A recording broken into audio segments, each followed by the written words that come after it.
Hi, and welcome back to Tim Bigham's Options and Volatility newsletter. We'll be taking a look today at playing the probabilities, a most recent trade with a put calendar on Palantir post earnings that sets up probabilistically for a pullback going forward. We shall see. So let's jump in and take a look.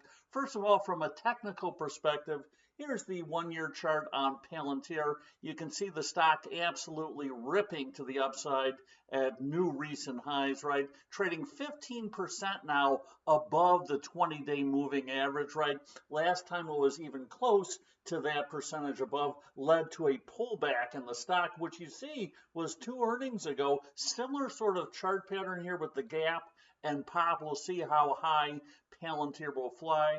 RSI getting to extremes as well. 9-day RSI hitting 85 again. Last time it was here was back the last time the chart looked similar. Bollinger percent B getting overbought as well, as you can see, and also MACD. So all the technicals absolutely lining up for a pullback here, with Palantir getting about as overbought as it's been since back in kind of mid-February. So we shall see. But the one thing is implied volatility at pretty much the lowest levels of the year. So option prices getting cheap. We like that as well. That's also a contrarian sort of signal, right?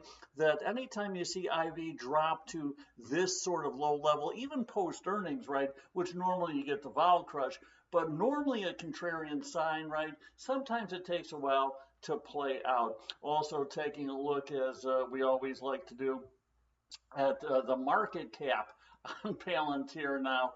Palantir is now the 19th biggest stock in the S&P 500 as it continues to just rip higher here, right? I compared that, market cap over 440 billion, right, at the highest level we have seen. Compared that to fellow kind of stock Oracle, which is 13th, right, has a market cap over 700 billion, right? But when you look at that, the difference is about 60%, right? Oracle valued about 60% more than Palantir. But from revenues, right, pulled off the last kind of forward look for the next 4 quarters, to the forward look ahead for a year revenues, right?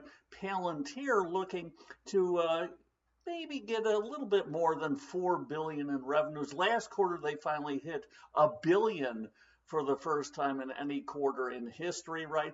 Oracle, the guidance was somewhere over 55 billion for the look ahead full year, right? So that difference, Oracle making well over 12 times as much money as far as revenues, right? Yet only valued at a little bit more than 50% higher. So that comparative valuation certainly getting rich from a perspective on Palantir. You can also see here I pulled off price to sales. Forget price to earnings, those are ridiculous as well. But price to sales at by far the highest level ever for Palantir at over 130 times price to sales, which is somewhat unfathomable to me, but it is what it is, right? Reason has gone out the window. It's more of a obviously just keep buying it because it's going up mentality. We know that can go on for a period of time and continue to, but at some point reality might set in, and that's what we're banking on here with our put calendar spread trade. You can see over the past decade, right, the median was only about 23 times price to sales, right? We're now at the maximum by far valuation we've seen on Palantir in its history, well over 100 times, right, for Palantir. Also pulled off a chart for Palantir versus the S&P 500, right, and the two biggest components and somewhat fellow competitors, right, NVIDIA and Microsoft, which are both AI-related names. You can see the S&P up a nice, 9.5% or so far this year. Certainly not a terrible year, right? NVIDIA up over 36% so far this year. Microsoft a solid 24 and change, but Palantir now up approaching 150% on the year, far outpacing all the other competitors. Does that mean it's due for an absolute pullback? No. Does it mean it favors a pullback? I think so as well. Similar to this last time here where you saw this huge outperformance and then the quick reversion. We'll see if that happens once again on PLTR. We talked about IV as well. Here's implied volatility, right? We can see implied volatility now is under 50 on a 60-day sort of IV look, almost at the lowest level of the year. The only time it was lower was back last November, right? You can see at the 15th percentile. So options haven't been this cheap over the past 12 months, 85% of the time. Option prices getting cheap. Certainly a lot of that with the vol crush post earnings, but getting to levels that kind of get to where option prices may be worth a stab to be an option buyer at these levels. Certainly you can see that vol crush and the pullback not too long ago. IV trading over 60, now under 50. So option prices getting cheap as well. So our play was simply to go out and buy the September 170 puts, sell the August 170 puts, right?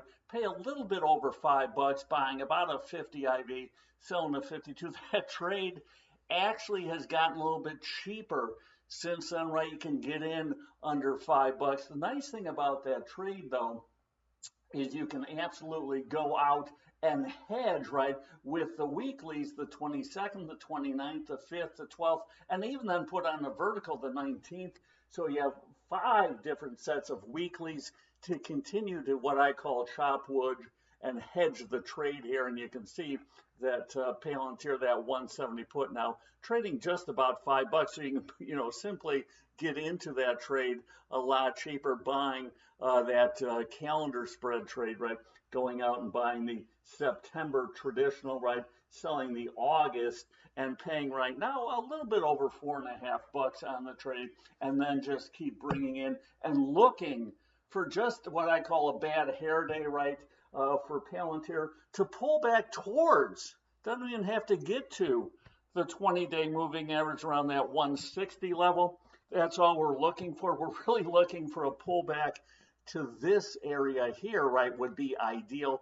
Close that kind of gap opening here. We'll see if that happens or not, but certainly I think probabilities putting a pullback in a kind of realistic light, because at the end of the day, trading is all about probability, not certainty. So until next time, as always, here's the good